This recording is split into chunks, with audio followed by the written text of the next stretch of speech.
Q কিউ কিউ কিউ কিউ পাটিপুরি ওয়াডিস রললল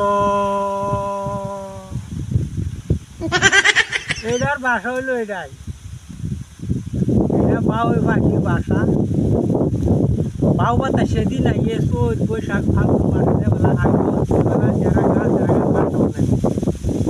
হাজার হাজার বাউয়ের বাসা বানাইবো। জেলা কিবা বানাইতেছে না বানাইতেছে ঘর এটার ডিউটি থাকবো একটা। তখন এটা কয়ে দিব যে তোমরা ঘর ভালো করে বানাই যাতে হাওয়া বাতাস ছাড়লে উপরে নাটটা মারবা, এটা খুব শক্ত করে মারবা যাতে সিরিয়া বিজা না নিতারে পুড়ায় না নিতারে পুড়ায় নিতারে। এই সময়ের মধ্যে ঘরে তাও সিরিয়া নিলে এটার অর্থ এটাই। কিউ কিউ কিউ কিউ পাটিপুরি ওয়াডিস রললল মানে হেরার ভাষা এটা।